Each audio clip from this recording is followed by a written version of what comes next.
بسم اللہ الرحمن الرحیم وبہ نستعین والصلاة والسلام علی سید الانبیاء والمرسلین محمد بن عبد اللہ الامین اما بعد فاعوذ باللہ من الشیطان الرجیم بسم اللہ الرحمن الرحیم فذکر فإن ذکرى تنفع المؤمنین صدق اللہ العظیم۔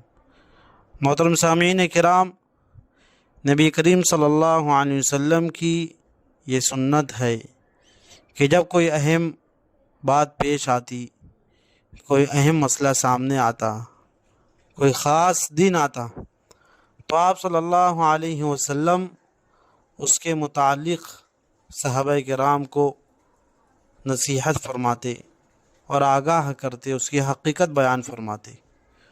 یہ نبی کریم صلی اللہ علیہ وسلم کی سنت ہے، اور ہماری یہ ذمہ داری ہے کہ جب کوئی ایسا موقع آئے تو ہمیں بھی شریعت کے احکامات کو سمجھنے کی ضرورت ہے کہ شریعت نے اس بارے میں ہماری کیا رہنمائی کی ہے، نبی کریم صلی اللہ علیہ وسلم نے کیا ارشاد فرمایا ہے۔ جیسے کہ ابھی شعبان کا مہینہ چل رہا ہے، شعبان کے مہینے کی فضیلت کا اندازہ اس سے لگایا جا سکتا ہے کہ نبی کریم صلی اللہ علیہ وسلم کثرت کے ساتھ اس مہینے میں روزہ رکھا کرتے تھے۔ حضرت عائشہ رضی اللہ تعالی عنہ فرماتی ہے کہ شعبان میں نبی کریم صلی اللہ علیہ وسلم کثرت سے روزہ رکھا کرتے تھے اور کسی مہینے میں اتنا اہتمام نہیں فرماتے تھے آپ صلی اللہ علیہ وسلم۔ صحابہ کرام نے عرض کیا نبی کریم صلی اللہ علیہ وسلم سے، تو آپ صلی اللہ علیہ وسلم یہ بات ارشاد فرمائی کہ شعبان کے مہینے میں بندے کے اعمال اللہ کے حضور پیش کیے جاتے ہیں، اور میں یہ چاہتا ہوں کہ جس وقت میرا عمل پیش ہو تو انا صائم، میں روزے سے رہوں۔ یہ وجہ نبی علیہ الصلوۃ والسلام نے بیان فرمائی ہے۔ یہ تو شعبان کی فضیلت ہو گئی۔ حضرت عائشہ رضی اللہ تعالی عنہا وہ بھی نبی کریم صلی اللہ علیہ وسلم کے ساتھ روزہ رکھا کرتی تھی۔ نسوانی آزار جو ہوتے ہیں عورتوں کو پیش آتے ہیں، شرعی عذروں کی بنیاد پہ جو روزے چھوٹ جایا کرتے تھے رمضان کے، تو حضرت عائشہ رضی اللہ تعالی عنہا کے بارے میں یہ بات ملتی ہے کہ شعبان کے مہینے میں نبی علیہ الصلوۃ والسلام کے ساتھ ساتھ وہ اپنے قضا روزوں کو رکھا کرتی تھی۔ شعبان کے اندر ہی 15ویں شعبان بھی آتی ہے، جسے ہم شب برات کے نام سے یاد کرتے ہیں۔ شب برات، برات کے معنی ہے آزادی اور نجات کے، یعنی نجات کی رات، آزادی کی رات۔ ہماری ذمہ داری ہے ہم اس کی حقیقت کو بھی سمجھیں، اسے کس طرح گزارنا چاہیے، کون کون سی عبادتیں کرنی چاہیے، کن کن باتوں کا اہتمام کرنا چاہیے، کن کن باتوں سے ہمیں رکنا چاہیے۔ دوستو، یہ جاننا ہماری ذمہ داری ہے۔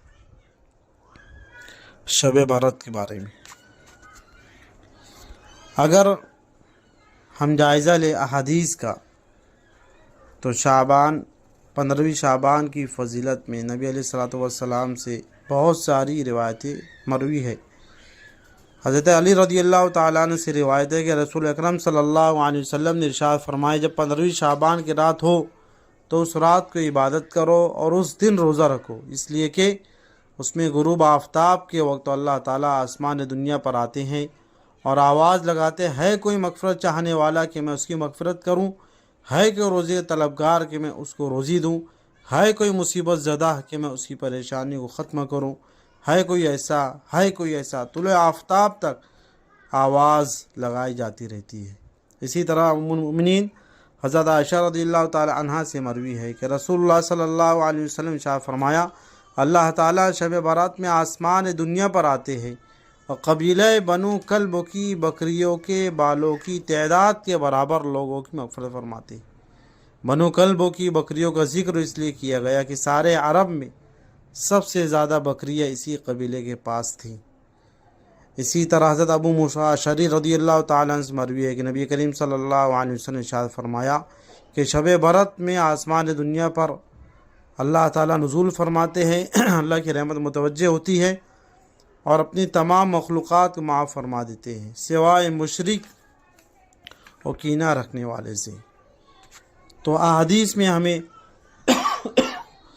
شب برات کے بارے میں یہ ساری باتیں ملتی ہیں، لیکن اس بات کا ہمیں خیال رکھنا چاہیے اور یہ سمجھنا چاہیے کہ اس کی فضیلت کے بارے میں احادیث تو ہمیں ملتی ہے شب برات کی۔ اس سے یہ ثابت ہوتا ہے کہ واقعتاً ایک یہ فضیلت والی رات ہے، اہم رات ہے۔ عبادت کے بارے میں یہ بات ذہن نشین رکھیے اور اپنے دل و دماغ بٹھا لیجئے کہ اوقات کے بدلنے سے عبادت کا ثواب بدل جاتا ہے، وقتوں کے بدلنے سے، حالات کے بدلنے سے عبادت کا ثواب بدل جاتا ہے۔ اسی طرح جگہ کے بدلنے سے، مقام اور مکان کے بدلنے سے بھی عبادت کا ثواب بدلتا رہتا ہے۔ وقت کے بارے میں سب سے بڑی مثال میں آپ کو بتانا چاہتا ہوں، جیسے کہ ابھی ہم نے نماز پڑھی، مثال کے طور پر عشاء کی نماز اگر ہم پڑھتے ہیں تو ہمیں ایک ہی نماز پڑھنے کا ثواب ملے گا، لیکن رمضان کے دنوں میں ہم نماز پڑھتے ہیں، وقت تو بدل گیا، مبارک وقت، مبارک گھڑی آ گئی، تو ایسی صورت میں ہمیں 70 فرض پڑھنے کا ثواب ملے گا۔ یہی اگر ہم شب قدر میں عبادت کرتے ہیں تو 1000 برس اس سے بہتر ہے۔ تو علماء کرام توجیہ کرتے ہیں کہ جو عمل شب قدر میں کیا جائے تو ہر عمل ثواب 1000 گناہ بڑھا کر بندے کو دیا جاتا ہے۔ تو وقتوں کے بدلنے سے ثواب میں اضافہ ہو جاتا ہے۔ اسی طرح جگہ اور مقام کے بدلنے کی مثال کے طور پر ہم ہمارے شہر میں نماز پڑھ رہے ہیں تو ہمیں ایک نماز کا ثواب ملے گا۔ یہی نماز اگر مسجد حرام بیت اللہ شریف میں پڑھی جائے، مکہ المکرمہ میں پڑھی جائے تو 1,00,000 نمازوں کا ثواب ملے گا۔ مسجد نبوی میں پڑھی جائے تو 50,000 نمازوں کا ثواب ملے گا۔ مسجد اقصی میں پڑھی جائے تو 25,000 نمازوں کا ثواب ملے گا۔ تو وقتوں کے بدلنے سے عبادت میں اور ثواب میں کمی زیادتی ہوتی ہے۔ تو یہ فضیلت والی رات ہے، اس میں عبادت کرنا چاہیے۔ اس کی فضیلت احادیث سے ثابت ہے، 10 سے زیادہ صحابہ کرام سے مروی ہے، شب برات کے بارے میں روایتیں ہمیں ملتی ہیں۔ لیکن اس بات کا بھی خیال رکھے کہ کوئی خاص عبادت ہمیں نہیں ملتی، نہ نبی کریم صلی اللہ علیہ وسلم نے اس جانب اشارہ کیا کہ شب برات کو یہ عبادت کرنا چاہیے، اتنی رکعت پڑھنا چاہیے یا فلاں فلاں عمل کرنا چاہیے، نہیں، بلکہ مطلق یہ عبادت والی رات ہے، ہم جو چاہے عبادت کر سکتے ہیں۔ کوئی نوافل پڑھنا چاہے تو وہ نوافل پڑھ سکتا ہے، نفل و نمازیں پڑھ سکتا ہے، کوئی تلاوت کرنا چاہے تلاوت کر سکتا ہے، صدقہ خیرات دینا چاہے وہ دے سکتا ہے، دعا کا اہتمام کرنا چاہے تو بہت اچھی بات ہے، دعا کا اہتمام کرنا چاہیے، کیونکہ روایت میں آتا ہے کہ اس رات فرشتوں کو سال بھر کے جو معاملات ہوتے ہیں، جو حالات واقعات پیش آنے والے ہوتے ہیں، وہ حوالے کیے جاتے ہیں۔ تو ہم اللہ سے مانگے اپنے حق میں، یا گھر والوں کے حق میں، رشتہ داروں کے حق میں، شہر والوں کے حق میں، پوری دنیا کے مسلمانوں کے حق میں خوب دعائیں مانگے کہ جس وقت تو یہ معاملہ سپرد کیے جا رہے ہیں، ہم اللہ سے مانگتے ہوں، اللہ تعالیٰ کو راضی کر رہے ہو دعا کے ذریعے سے، لیکن کوئی خاص عبادت اس کے اندر نہیں پائی جاتی، اس بات کا خیال رکھے۔ دوسری بات کہ انفرادی طور پر عبادت کو انجام دیا جائے، اجتماعی شکل و صورت اختیار نہ کی جائے۔ اس موقع پر بہت سارے حضرات پرچی تقسیم کرتے ہیں اور گھروں میں بھی پرچی آتی ہے، عورتیں بڑا اہتمام کرتی ہے، اس میں لکھا ہوتا ہے کہ اس رات یعنی 8 رکعت نماز پڑھی جائے، ہر رکعت میں سورہ فاتحہ کے بعد 80 مرتبہ سورۃ القدر پڑھی جائے، 60 مرتبہ سورۃ الضحیٰ پڑھی جائے، 100 مرتبہ سورہ اخلاص پڑھی جائے۔ ایسا کوئی بھی عمل نہیں ملتا، یہ سب کے سب من گھڑت باتیں ہیں، ہمیں اس سے بچنا چاہیے۔ قرآن میں آپ دیکھ لیجیے، یہاں کہیں بھی ان الذین آمنوا وعملوا الصالحات کا ذکر آیا ہے، تو مفسرین علماء کرام یہ بات ارشاد فرماتے ہیں کہ نجات کے لیے ایک تو عقائد کا درست ہونا ضروری ہے، ایمان کا لانا ضروری ہے، اور عمل صالح، نیک عمل کون سا ہے؟ شریعت میں اسی عمل کو نیک عمل کہا جاتا ہے، شریعت جس کو نیک قرار دے، نبی کریم صلی اللہ علیہ وسلم ثابت ہو، شریعت کی منشا کے مطابق ہو۔ ہم اپنی طرف سے نیک عمل کو نہیں بنا سکتے، ایجاد نہیں کر سکتے، اس کی ہمیں اجازت نہیں ہے۔ مثال کے طور پر کوئی شخص یہ سمجھے کہ میں فجر میں 2 رکعت پڑھتا ہوں، اس میں 4 سجدے کرتا ہوں، کیوں نہ 1 رکعت کا میں اضافہ کر لوں تو 2 سجدے بڑھ جائیں گے، تعداد بڑھ جائیں گے، سبحان ربی الاعلیٰ بڑھ جائے گا، لیکن یہ چیز اللہ تعالیٰ کے یہاں قابل قبول نہیں ہوگی، جہاں ہم کو ثواب ملنا چاہیے الٹا ہمیں گناہ ملے گا۔ تو عبادت کو عبادت کی طرح انجام دینا چاہیے۔ عبادت کا جو طریقہ شریعت نے ہمیں بتایا ہے، قرآن و حدیث سے ہمیں جو ملتا ہے، اسی طرح ہی عبادت کو انجام دینا یہ ضروری ہے، یہ لازمی ہے۔ صحابہ کرام تو نبی علیہ الصلوۃ والسلام کی ایک ایک باتوں کو جان جان کر عمل کرنے والے تھے۔ ہم ان کی زندگی دیکھیں، کیا انہوں نے شب برات کے موقع پر کوئی خاص عبادت کو انجام دیا یا نہیں دیا؟ ثابت تو ہے عبادت کرنا، لیکن انفرادی طور پر عبادت کی جائے۔ نبی علیہ الصلوۃ والسلام سے وہ بڑا تفصیلی واقعہ حضرت عائشہ رضی اللہ تعالی عنہ کے یہاں آپ نبی علیہ الصلوۃ والسلام آرام فرما رہے تھے، رات کے آخر وقت میں بیدار ہوئے، قبرستان وہاں سے تشریف لے گئے، حضرت عائشہ رضی اللہ تعالی عنہ بھی پیچھے پیچھے خاموشی سے دبے پاؤ نبی علیہ الصلوۃ والسلام کے پیچھے چلنے لگی کہ آپ صلی اللہ علیہ وسلم کہاں جا رہے ہیں۔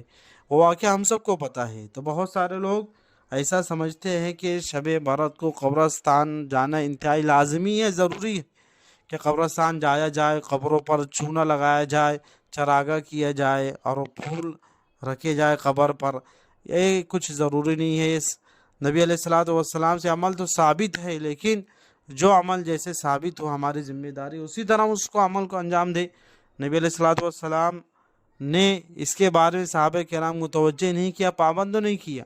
اگر ضروری بات ہوتی تو آپ صلی اللہ علیہ وسلم صحابہ کرام کو ضرور پابند بناتے کہ فرض نماز پڑھنا چاہیے، والدین کے حقوق ادا کرنا چاہیے، ساری باتیں جو نازل ہوتی تھی آپ صلی اللہ علیہ وسلم پر، آپ صلی اللہ علیہ وسلم تاکیداً اس بات کی طرف اشارہ فرماتے تھے۔ لیکن شب برات کے متعلق، قبرستان جانے کے متعلق اور شب برات پہ کوئی خاص عبادت کے متعلق نبی علیہ الصلوۃ والسلام سے ثابت ہے۔ قبرستان جانا تو ثابت ہے نبی علیہ الصلوۃ والسلام کے، لیکن صحابہ کرام کو متوجہ کیا ہو، صحابہ کرام کو پابند بنایا ہو، اس کی مستقل فضیلت بیان کی ہو، ایسا ہمیں نہیں ملتا۔ لیکن اگر کوئی چاہتا ہے کہ اس سنت پر عمل ہو جائے تو بہت اچھی بات ہے، اسے چاہیے کہ وہ بھی زندگی میں کسی ایک شب برات کو قبرستان چلے جائے، اور یہ بھی خیال رکھے کہ آپ صلی اللہ علیہ وسلم تنہا گئے تھے، جماعت کی شکل میں، گروپ کی شکل میں، ٹولی کی شکل میں نہیں گئے تھے، تو وہ بھی تنہا جائے، اکیلے جائے۔ اور اس بات کا بھی خیال رکھنا چاہیے کہ نبی علیہ الصلوۃ والسلام رات کے آخر پہر میں گئے تھے، آخر حصے میں گئے تھے، تو وہ بھی آخر حصے میں تشریف لے جائے۔ اور یہ کہ جس وقت تو گئے تو قبرستان میں کوئی نہیں تھا، آپ صلی اللہ علیہ وسلم اکیلے گئے تھے، تنہا گئے تھے، تو ہمیں بھی چاہیے کہ ہم شب برات کو رات کے آخر حصے میں کسی ایسے قبرستان کا تعین کرے، کسی ایسے قبرستان کو فکس کرے جہاں ہم ہوں، ہمارے الہ کوئی بھی نہ ہو، تاکہ سنت پر عمل کرنے کا ہمیں صحیح ثواب حاصل ہو جائے۔ تو عبادت کو شریعت نے جس طرح بیان کیا ہے، ہماری ذمہ داری ہے کہ ہم بھی عبادت کو اسی طرح انجام دیں۔ اور ایک بات، دوسرے دن کا روزہ، تو دوسرے دن کا روزہ یعنی 15ویں شعبان کے روزے کے بارے میں، اور یہ تو پورے ہی شعبان آپ کسی بھی تاریخ کو روزہ رکھیے، انشاءاللہ العزیز آپ کو سنت پر عمل پیرا ہونے کا ثواب ملے گا۔ لیکن اگر کوئی 15ویں شعبان کا روزہ رکھتا ہے، روزہ رکھنا یہ مستحب عمل ہے، یعنی اگر روزہ کوئی رکھ لیتا ہے تو اس کو ثواب ملے گا، کوئی نہیں رکھتا ہے تو کوئی گناہ نہیں ملے گا۔ نبی علیہ الصلوۃ والسلام تو ہر مہینہ بھی ان ایام میں روزہ رکھا کرتے تھے، شعبان میں کثرت سے روزہ رکھتے تھے۔ تو کوئی روزہ رکھتا ہے تو اچھی بات ہے، ثواب مل جائے گا، کوئی روزہ نہیں رکھتا ہے تو اس میں گناہ کی کوئی بات نہیں۔ مستحب عمل کہتے ہی اس عمل کو کہ اگر کر لیا جائے تو ثواب ملتا ہے، نہ کیا جائے تو کوئی گناہ نہیں ملتا۔ تو 15ویں شب کا روزہ یہ مستحب ہے، مستحب رکھ لیے ثواب ملے گا، نہیں رکھے کوئی گناہ نہیں ہوگا۔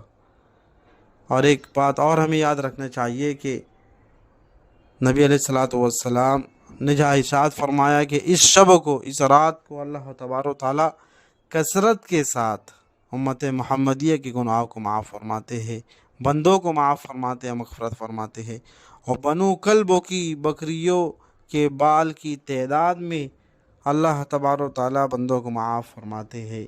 لیکن احادیث کا جو خلاصہ ہے اسے بات سمجھ میں آتی ہے کہ چند بدنصیب ایسے ہوتے ہیں کہ اس مبارک رات میں بھی ان کی مغفرت نہیں ہوتی، ان کو معاف نہیں کیا جاتا، جبکہ کثرت کے ساتھ اس مبارک رات اور ان جیسی راتوں میں معاف کیا جاتا ہے۔ ہمیں بہت ڈرنا چاہیے اور یہ کوشش کرنی چاہیے کہ ہم اس فہرستوں کو جاننے کی کوشش کریں، ان ناموں کو جاننے کی کوشش کریں، تاکہ ہم ان میں شامل ہونے سے بچ جائیں۔ یہ بہت بڑی بات ہے تو وہ کون کون سے افراد ہیں میں نمبر کے ساتھ آپ کو بتاتا ہوں، آپ کو ذہن نشین ہو جائے گا اور عمل کرنا ہم سب کے لیے آسان ہو جائے گا کہ آپ صلی اللہ علیہ وسلم ارشاد فرمائے کہ مشرک اس کو معاف نہیں کیا جاتا، شرک میں مبتلا، اللہ تعالیٰ کے ساتھ کسی اور کو اللہ تعالیٰ کی ذات میں صفات میں شریک کرنے والے، جیسے اللہ تعالیٰ حاجت روا ہے تو کسی اور کو بھی حاجت روا مانے، اللہ تعالیٰ مشکل کشا ہے تو کسی اور کو بھی مشکل کشا مانا جائے، اللہ تعالیٰ رزق کو دینے والے ہیں، عزت دینے والے ہیں، ذلت دینے والے ہیں، اولاد دینے والے، بارش برسانے والے ہیں، نفع دینے والے ہیں اور شفا دینے والے ہیں، یہ سب اللہ تعالیٰ ہی اس کام کو انجام دیتے ہیں۔ اگر کوئی بندہ سمجھے کہ فلاں شخص ہو وہ نفع دینے پر قدرت رکھتا ہے، فلاں بیماری دینے کی طاقت رکھتا ہے، فلاں اولاد دینے کی ذمہ داری اس کے سپرد کی گئی ہے، تو یہ شرک ہے۔ مشرک کی کوئی معافی نہیں ہوتی۔ ان اللہ لا یغفر ان یشرک بہ ویغفر ما دون ذلک لمن یشاء، سورۃ النساء میں اللہ رب العزت کا فرمان ہے کہ اللہ تبارک و تعالی جس کی چاہیں گے مغفرت فرما دیں گے، لیکن مشرک کی اللہ تعالیٰ مغفرت نہیں فرمائیں۔ اگر اسی شرک کے ساتھ وہ اس دنیا سے چلا جاتا ہے بنا توبہ کیے ہوئے تو اس کا ٹھکانہ جہنم ہے، اور صرف جہنم اس کا ٹھکانہ ہے۔ تو مشرک کی مغفرت نہیں ہوتی۔ انسان توحید کا عالم بردار ہونا چاہیے کہ ہر معاملے میں اس کی یہی سوچو اللہ تعالیٰ ہی معبود ہے، معبود حقیقی اللہ تعالیٰ ہی ہے، نفع دینے والے، نقصان دینے والے، اولاد دینے والے، رزق دینے والے، بارش برسانے والے، شفا دینے والے اللہ تعالیٰ ہی ہے، اللہ تعالیٰ کے علاوہ کوئی نہیں ہے۔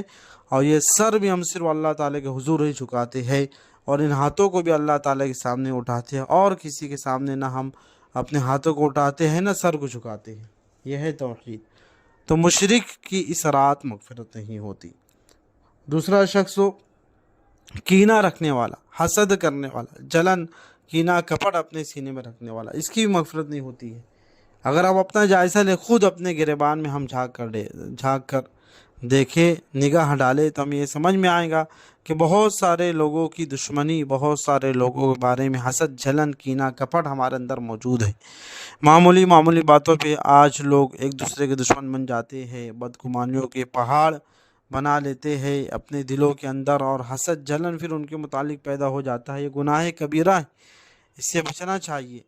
تھوڑی باتوں پہ کہ اس نے میرا مان سمان نہیں کیا، مجھے عزت نہیں دی تو اس سے ناراض ہو گئے، یا ہم نے رشتہ بھیجا تھا، رشتہ انہوں نے قبول نہیں کیا، اس پہ ناراض ہو گئے، یا انہوں نے دعوت میں ہم کو نہیں بلایا، اس سے ناراض ہو گئے، دعوت میں بلایا تو لیکن سے رقہ بھیج دیا، بذات خود ہمارے گھر تشریف نہیں لائے ہمیں بلانے کے لیے، تو اس سے ناراض ہو گئے۔ یہ چھوٹی موٹی باتیں ہیں جو ہم اپنے دل میں پال لیتے ہیں، اور حسد، جلن، کینہ، کپٹ رکھ لیتے ہیں۔ اس مبارک رات میں ایسے لوگوں کی مغفرت نہیں ہوتی۔ پہلا مشرک، دوسرا اپنے دل میں کینہ رکھنے والا، جلن اور کپٹ رکھنے والا۔ تیسرا شخص وہ ہے شراب کا عادی۔ شراب اگر کبھی کبھار کسی وجہ سے، یعنی مجبوری میں یا شیطان کے مکر و فریب میں آگے پی لیا تو اسے خارج آئی، یہ اس بندے کی بات کی جا رہی ہے جو شراب کا عادی ہو، جو نشے کا عادی ہو، کہ اس کے بغیر اس کو رہا نہیں جاتا، اس کے بغیر اس کا جینا دوبر ہو۔ تو جہاں بہت ساروں کی مغفرت ہوتی ہے، اس رات شرابی کی مغفرت نہیں کی جاتی۔ چوتھا شخص وہ ٹخنے کے نیچے پاجامہ رکھنے والا۔ ہم جو بھی کپڑا پہنتے ہیں، پینٹ ہے، پاجامہ ہے، شلوار ہے، لنگی ہے، جبہ ہے، جو کوئی بھی ہم کپڑا پہنتے ہیں، تو ایسی صورت میں یہ سنت ہے نبی علیہ الصلوۃ والسلام کی ٹخنا آپ صلی اللہ علیہ وسلم کھلا رہتا تھا، ڈھکا ہوا نہیں رہتا تھا۔ اگر کوئی ٹخنے چھپاتا ہے، ٹخنے ڈھانپتا ہے تو گناہ کبیرہ کا مرتکب ہے۔ بہت ساری عبادتیں، بہت ساری سنتیں مستقل ہوتی ہے، جیسے داڑھی کی سنت ہے، جب تک کہ انسان کے چہرے پر داڑھی رہیں گی اس وقت تک اس کو ثواب ملتا ہی رہے گا، نام اعمال میں ثواب لکھا جاتا رہے گا۔ اور جو داڑھی نہیں رکھتا ہے، داڑھی رکھتا ہے شریعت کے مطابق نہیں، شرعی داڑھی نہیں ہے، تو جب تک کہ داڑھی کٹی ہوئی رہیں گی اس وقت تک برابر اس کے نام اعمال میں گناہ لکھا جاتا رہتا ہے۔ اسی میں یعنی یہ پاجامے کا بھی مسئلہ ہے، ٹخنے سے اوپر رکھنے والا معاملہ۔ اور یہ بات بھی سمجھ لیجئے، ٹخنے کے اوپر پاجامہ رکھنا، ٹخنے کے اوپر پینٹ رکھنا، یہ کسی خاص مسلک کی نشانی نہیں ہے، یہ کسی خاص فرد کی نشانی نہیں ہے، کسی مولوی صاحب نے یہ بات نہیں بتائی، یہ نبی کریم صلی اللہ علیہ وسلم مستقل سنت ہے۔ آپ صلی اللہ علیہ وسلم نے اس بارے میں بڑی سخت تاکید فرمائی۔ خود اس سے بھی اندازہ ہوتا ہے شب برات میں جہاں لوگوں کی مغفرت ہو جاتی ہے، کثرت کے ساتھ معاف کیا جاتا ہے، اس رات میں اس بندے کو معاف نہیں کیا جاتا جو ٹخنا چھپاتا ہو یا اپنے کپڑے کو ٹخنے کے نیچے لٹکاتا ہو، اس کی مغفرت نہیں ہوگی۔ تو بڑی ڈرنے کی بات ہے۔ مسفل و ازارین کا لفظ حدیث میں آیا ہے۔ تو یہ چوتھا شخص ہے یہ جس کی مغفرت اور جس کے گناہ کو اس رات بھی معاف نہیں کیا جاتا۔ اور پانچواں شخص والدین کا نافرمان، اگر وہ نمازی ہو، حاجی ہو، ہر سال حج کرتا ہو، صدقہ خیرات کرتا ہو، لیکن والدین کے نافرمان ہے، والد کا یا والدہ ان کا کہنا نہیں مانتا، ان کی فرما برداری نہیں کرتا، ان کے حقوق کو ادا نہیں کرتا، تو ایسا شخص بھی معاف نہیں کیا جائے گا۔ والدین کا بڑا اونچا مقام ہے، اس میں کوئی دو رائے نہیں۔ ہم سنتے بھی رہتے بیانات میں والدین کی فضیلت اور ان کو ناراض کرنے کی جو وعید ہے، سب سے بڑی وعید یہی ہے کہ اتنی مبارک راتوں میں جہاں کثرت سے کہ بنو کلب جہاں بکریاں بہت زیادہ پائی جاتی تھی، آپ اندازہ لگا سکتے ہیں کہ ایک بکری کے جسم پر، اس کی باڈی پر کتنی کثرت سے بال ہوتے ہیں کہ ان گنت لامحدود، کہ جن کا شمار کرنا آسان نہ ہو۔ صرف یہ بتانے کے لیے کثرت کے ساتھ اللہ تعالیٰ بندوں کو معاف کرتے ہیں، لیکن والدین نافرمان اس رات بھی معاف نہیں کیا جاتا، اس کی مغفرت نہیں ہوتی ہے۔ اگر کسی کے والدین ناراض ہو یا ناراض کر دیے ہو ہم نے، تو ہماری یہ پہلی ذمہ داری ہے کہ ہم ان کو راضی کریں، ان کے حقوق کو ادا کریں، ان کا ادب کرنے کی ہم کوشش کریں، ان کو راضی کرنے کی کوشش کریں۔ بات سمجھتے ہیں کہ شب برات ہے تو والدین جن کے انتقال کر چکے قبر پہ جانا ضروری ہے، ایسا کچھ بھی نہیں ہے میرے دوستوں، میرے بھائیوں، ایسا کچھ بھی نہیں۔ ہاں، دیگر احادیث میں یہ بات ملتی ہے کہ اگر کسی شخص کے والدین انتقال ہو جائے اور اپنی زندگی ان کو راضی نہ کر سکو، یا اس کو ایسا محسوس ہوتا ہو کہ والدین مجھ سے راضی نہیں تھے، اگر وہ پابندی کے ساتھ ہر جمعہ کو اپنے والدین کی قبر کی زیارت کرے، والدین کی قبر پہ جائے، بہت ساری روایتوں میں آتا ہے کہ وہاں جا کے سورہ یاسین پڑھے، تو ایسا شخص فرما بردار شمار کیا جائے گا انشاءاللہ العزیز۔ تو یہ تو ملتا ہے ہر جمعہ والدین کی قبر پہ جانے کی جو باتیں ہیں، احادیث سے ہمیں یہ ملتی ہے، لیکن 15 شعبان کے بارے میں ایسا کچھ بھی نہیں ملتا کہ والدین کی قبر پہ جانا چاہیے، رشتہ داروں کی قبر پہ جانا چاہیے۔ قبرستان پہ جانا، اس کے بارے میں ابھی آپ کے سامنے تفصیل ساتھ بات آ چکی تھی، کس طرح جانا یہ سنت ہے۔ تو ہمیں چاہیے کہ ہم یعنی ہر جمعہ کو قبرستان جائے، اصالہ ثواب کرے، مغفرت دعا مانگے ان کے لیے۔ چھٹا شخص زانی، زانی اس کی بھی مغفرت نہیں ہوتی ہے، زنا کرنے والا۔ حدیث میں تو زانیہ کا لفظ آیا، یعنی زنا کرنے والی عورت کے حق میں، یعنی یہ شرم و حیا کی بات ہوتی، بہت بڑی بات ہوتی ہے۔ اگر کوئی عورت اس طرح بدکاری کو شکار ہو جائے تو مرد بھی اس کے اندر شامل ہے، کہ زانیہ مرد ہو چاہے زانی مرد ہو، زانیہ عورت ہو، اس رات میں ان کی بھی مغفرت نہیں ہوتی۔ تو یہ سارے وہ 6 افراد ہیں۔ اور بھی حدیث میں آتا ہے چغل خور، چغلی کرنے والا، غیبت کرنے والا، اس رات میں اس کی بھی مغفرت نہیں کی جاتی۔ اس رات میں غیبت یعنی کسی کے پیٹھ پیچھے ایسی بات کہی جائے کہ اگر اس کے منہ پہ وہ بات کہی جائے تو اس کو خراب لگے اور اس کو برا لگے، تو اسے بچنا چاہیے۔ صحابہ کے عرض یا رسول اللہ، اگر ہم کوئی ایسی بات کے جو واقعات اس کے اندر پائی جاتی ہو تو کیا تب بھی یہ غیبت ہے؟ نبی علیہ الصلوۃ والسلام نے بعد ارشاد فرمایا تبھی تو غیبت ہے۔ اگر تم ایسی بات کہہ رہے ہو کہ جو اس کے اندر نہیں پائی جاتی تو یہ تو بہتان ہو جائیں، یہ تو الزام ہو جائیں، اور یہ غیبت سے بھی بڑا ہوا گناہ ہے۔ غیبت کے بارے میں الغیبت اشد من الزنا، کہ غیبت تو زنا سے بڑا، زنا سے شدید گناہ ہے۔ زنا کرنا بھی گناہ ہے، بہت بڑی نافرمانی، گناہ کبیرہ، لیکن اس سے بڑا گناہ غیبت کا ہے۔ اور قرآن کی آیت ہے کہ ایحب احدکم ان یاکل لحم اخیہ میتا فکرہتموہ، غیبت کے بارے میں کہا گیا ہے کہ تم پسند کرتے ہو کہ آپ اپنے مردار بھائی کا گوشت تو کھاؤ، فکرہتموہ، اس کو تو تم ناپسند کرتے ہو۔ تو بہرحال غیبت بھی بہت بڑا گناہ ہے، غیبت کرنے والے، چغل خوری کرنے والے کی اس رات مغفرت نہیں ہوتی۔ آخر میں یہ بات میں کہنا چاہوں کہ اس رات کو عبادت میں گزارنا چاہیے، انفرادی عبادت میں، ہو سکے گھر میں عبادت کو انجام دے، یا نہیں ہو سکتا تو کم از کم ہمیں یہ کرنا چاہیے کہ ہم کوئی نیک کام نہیں کر سکتے، کوئی عبادت نہیں کر سکتے، تلاوت نہیں کر سکتے، تو کم از کم اس رات ہم سے کوئی گناہ بھی نہ ہو، اس کا خیال کرنا چاہیے۔ اس رات ہم سے کوئی گناہ بھی نہ ہو، یہ کہ یہ اتنا کر سکتے۔ عشاء کی نماز پڑھیے آپ، اور عشاء کی نماز پڑھ کے جا کے اپنے گھر پہ آرام کر لیجیے، فجر کی نماز پڑھ لیجیے، تو انشاءاللہ العزیز ساری رات عبادت ثواب ایسے ہی آپ کو مل جائے گا۔ اور 15ویں شعبان کا آپ دیکھیے پوری مسجد ماشاءاللہ فل ہو جاتی ہے، جگہ کم پڑ جاتی ہے، اور فجر میں بھی آپ دیکھیے ماشاءاللہ ساری مسجد فل رہتی ہے۔